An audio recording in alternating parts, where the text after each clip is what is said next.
Hello there, Vic Benedict here. We're playing Dark Souls 1 on the PC. This is my guide and walkthrough. We are now on installment the 26th. It is entitled Sif the Great Grey Wolf Boss Fight.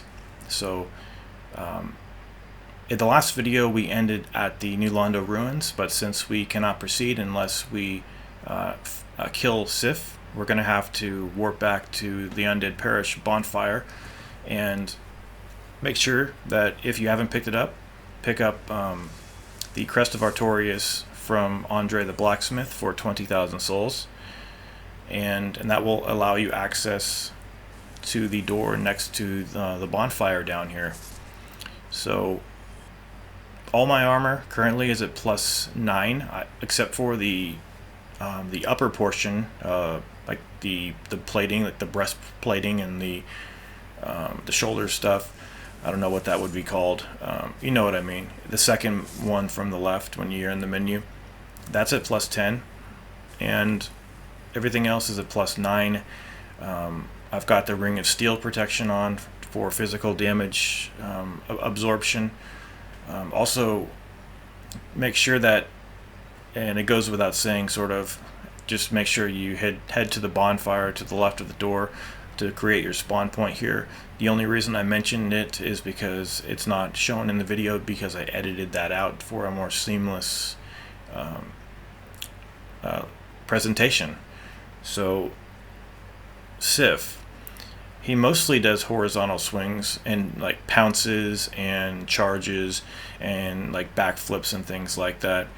And the key to this fight is staying close to him, staying under him. So it'll commence presently, and this run back is not great, but it's quite typical for Dark Souls. But by keeping close to him, a lot of his attacks will actually go over you, and we're just going to keep staying as close as we can to him, if not under him. And did I mention too the sword that I'm using here? It's a pretty good sword. It is the Silver Knight Straight Sword at +5, and it does pretty good damage. So after we open the door, we're going to approach the sword over here, and you can actually get another cutscene that triggers here if you do some other action. I can't remember what it is. You still do the fight though. So we're going to immediately start two-handing our weapon here. It's fine to block. I'm just not much of a blocker, as I've been mentioning. So here he goes with his swipes. He jumped away. We're going to roll over to him, close in the distance. I'm not sure what happened there.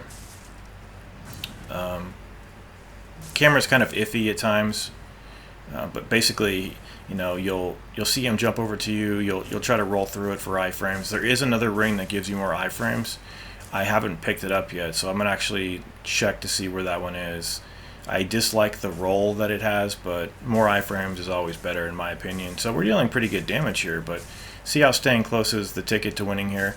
Not much strategy is required here either, except for rolling well, staying placed properly, and having a weapon that, you know, can actually hit. So here's the Hornet Ring, and we're going to warp on out of here, you guys, and I will see you on the Four Kings.